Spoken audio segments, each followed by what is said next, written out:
Hello guys, good morning. कैसे हैं आप सब? उम्मीद करती हूँ आप सब ठीक होंगे। Welcome back my YouTube channel Deepa Bhati में आप सबका स्वागत है। और मॉर्निंग का टाइम हुआ है और चलिए सबसे पहले लगा लेते हैं झाड़ू। और झाड़ू को इस तरीके से लगाऊंगी, अच्छे से बेड के नीचे से और कोने कोने से अच्छे से साफ़ कर दूंगी, क्योंकि आधी गंदगी तो जब हम झाड़ू आधी से ज़्यादा गंदगी तो जब झाड़ू हम लगाते हैं तभी निकल जाती है। और जो फर्श की जो ये किनारे पर, दीवार के किनारे पर टाइल्स, वो एक पट्टी लगी होती है, उसके ऊपर हमेशा इतनी ज़्यादा धूल इकट्ठी हो जाती है। क्योंकि पोछा वगैरह भी जब हम लगाते हैं तो हम नीचे ही की तरफ पोछा लगाते हैं, ऊपर की तरफ नहीं लगाते हैं, तो झाड़ू से अच्छे से निकल जाती है। और अब आ चुकी हूँ मैं किचन में। तो सबसे पहले जो सामान जहाँ रखना है उसको अपनी अपनी जगह पे रख दूँगी, क्योंकि जब सुबह हम खाना बनाते हैं तो इतनी जल्दबाजी होती है कि सामान को ऐसे ही कहीं भी रख देते हैं। और मैंने लिया है एक ड्राई कपड़ा, और इसके जो मेरे गैस स्टोव के ऊपर जो इसके डोर बने हुए हैं कैबिनेट के, इसको अच्छे से साफ़ कर दूंगी, क्योंकि जब भी सब्ज़ी छोंकते हैं तो छींटे चले ही जाते हैं। और ये मैं डेली सूखे कपड़े से साफ़ कर देती हूँ। कभी कभी होता है कि साबुन लगा के या किसी स्प्रे से साफ़ करती हूँ, क्योंकि लकड़ी ख़राब होने का भी डर होता है। और इसके बाद कर देती हूँ मैं गैस को साफ़। और दिन में एक बार मैं ज़रूर, मतलब सुबह के टाइम ही करती हूँ। जो विम बार होता है जिससे बर्तन धोते हैं, उसी से अच्छे से स्लैब पर भी और गैस पर भी और सामने की जो टाइल है इस पर भी लगाकर अच्छे से साफ़ कर देती हूँ।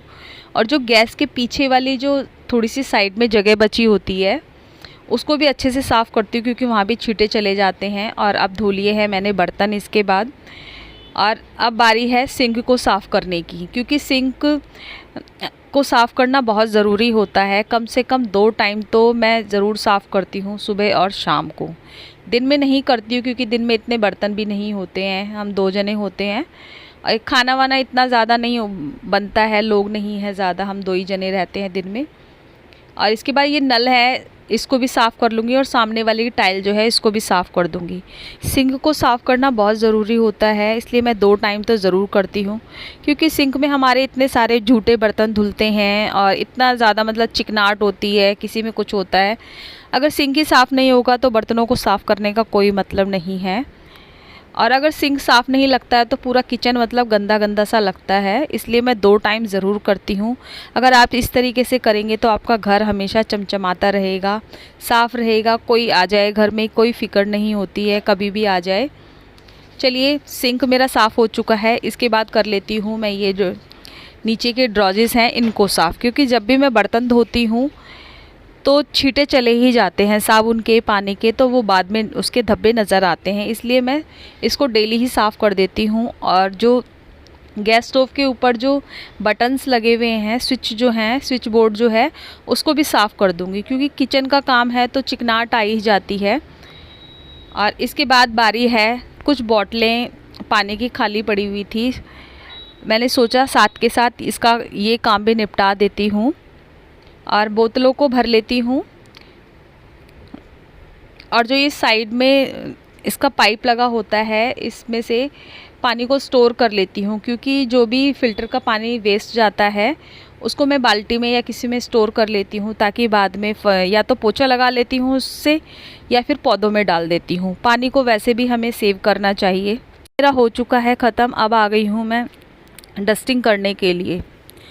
एक एक सामान को हटा हटा करके अच्छे से डस्टिंग कर दूंगी। और झाड़ू लगाने के बाद ही डस्टिंग करती हूँ मैं, क्योंकि बहुत सारे लोगों को मैंने देखा है झाड़ू लगाने से पहले ही डस्टिंग कर देते हैं, जिसका कोई फ़ायदा नहीं होता। क्योंकि झाड़ू लगाने से पहले अगर डस्टिंग कर देंगे तो वही सारी धूल फिर से वैसे की वैसे ही बैठ जाती है।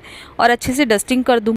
और मैंने दोनों बेडरूम की डस्टिंग कर दी है। इसके बाद बारी है बेडशीट को चेंज करने की, तो साथ साथ में बेडशीट भी चेंज कर देती हूँ, क्योंकि मैंने आज दोनों बेडरूम की और जितनी भी हमारे बिछाने, ओढ़ने की या बिछाने की हम बेडशीट हैं उनको मैंने धोने के लिए डाल दिया है। साथ साथ में मेरी मशीन भी चल रही है, जिसको मुझे बार बार चेक करना पड़ता है। कपड़ों को निकाल के आ जाती हूँ बीच बीच में, क्योंकि क्या होता है ना कि काम के साथ साथ मशीन भी चलती रहती है, तो काम थोड़ा जल्दी होता है, टाइम वेस्ट भी नहीं होता है। और इस तरीके से करना चाहिए। अगर आपके पास मशीन नहीं है तो कपड़ों को भिगो कर रख दीजिए, ऐसा नहीं है कि शुरू से मेरे पास भी मशीन थी, मेरे पास भी मशीन नहीं थी तो मैं हाथ से धोती थी, और कभी कभी मैं अभी भी हाथ से धो लेती हूँ। और चलिए अब आ गई है, ये है मेरा मेन डोर, इसको साफ़ करने की। आजकल पता नहीं क्या हो रहा है, इतनी ज़्यादा धूल आती है। इसको मैं जबकि डेली साफ़ करती हूँ, इतनी ज़्यादा धूल आती है क्योंकि आंधी वगैरह कभी भी आ जाती है। गर्मियों का टाइम है तो गर्मियों में वैसे भी इतनी ज़्यादा धूल आती है। इसके बाद बारी है मेरे हॉल की, तो यहाँ की डस्टिंग भी कर दूँगी, और जो ये पॉट रखा हुआ है इसको साफ़ करके रख दूँगी, और सोफ़े के कवर को हटा दूँगी। सोफ़ों को अच्छे से साफ़ कर दूँगी, मतलब इसी कपड़े से झाड़ देती हूँ मैं, क्योंकि ये मुझे धोने ही हैं। और इसके बाद सेंटर टेबल को भी साफ़ कर दूँगी। मैंने सूखे कपड़े से पहले साफ़ कर दिया है। इसके बाद है स्प्रे से साफ़ कर देती हूँ, और इस स्प्रे में मैंने पानी भरा हुआ है। ज़रूरी नहीं होता है कि घर में हमेशा हम केमिकल ही यूज़ करें, पानी से भी बहुत अच्छे से साफ़ हो जाता है। और मैं बहुत मतलब ज़्यादातर मैं पानी से ही साफ़ करती हूँ, या करती हूँ कभी बाई चांस होता है कि मैं कॉलिन से साफ़ करूँ, या फिर जो मैंने घर में स्प्रे बनाया हुआ है उसी से साफ़ करती हूँ, जो होममेड है। और इसके बाद बारी है सोफ़ों को कवर पहनाने की। तो ये कवर मैंने घर में ही बनाए थे, और मार्केट में जब मैंने पता किया था तो बहुत ज़्यादा महंगे थे, इसलिए मैंने सोचा कपड़ा ले आते हैं। कपड़ा भी मुझे बहुत सस्ता मिल गया था, तो ये मैंने घर में ही बना लिए थे। और जो घर में बनाई हुई चीज़ होती है, अगर उसको यूज़ करते हैं तो मन को बहुत सुकून मिलता है।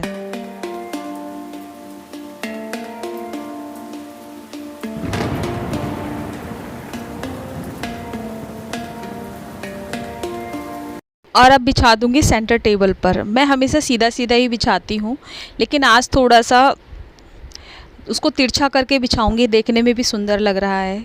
कभी कभी क्रिएटिविटी भी दिखा सकते हैं अपनी, जो भी है, जितना भी थोड़ा बहुत आता है मुझे।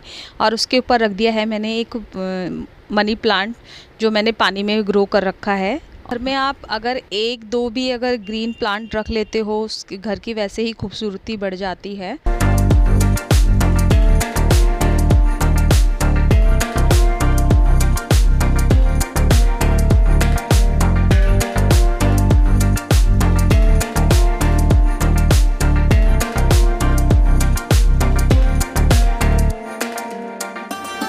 दोनों बेडरूम और हॉल मैंने सेट कर दिया है। इसके बाद बारी है पोछे की, और पोछे की बाल्टी के पानी में मैंने नमक डाल दिया है। आज नमक डालने से हमारे घर में पॉजिटिविटी बनी रहती है, नेगेटिविटी दूर हो जाती है।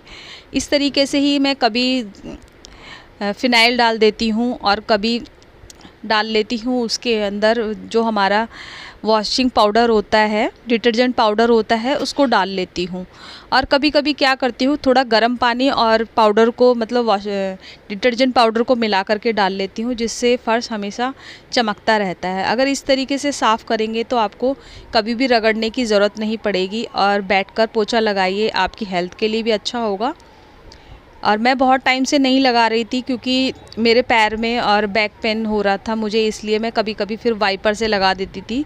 और अब ध्यान रखूँगी कि ज़्यादातर मैं हाथ से ही पोछा लगाऊँ, अगर मुझे तकलीफ़ ना हो तो। पोछा लगाने के बाद मैं आ गई हूँ बाथरूम में, तो कपड़ों को पानी में से निकाल देती हूँ। मशीन का काम मेरा ख़त्म हो गया है, मतलब जो मशीन में कपड़े धुलने थे वो काम ख़त्म हो गया है। सारे कपड़ों को पानी में से निकाल के और ड्राई करके बाहर डाल दूँगी। मशीन थोड़ी मतलब ज़्यादा पुरानी हो गई है, तो मुझे थोड़ा उसमें टाइम लग जाता है, और कभी कभी करंट भी लगना लग जाता है, तो इसलिए मुझे बार बार तार को हटाना पड़ता है, उसमें थोड़ा मेरा टाइम चला जाता है।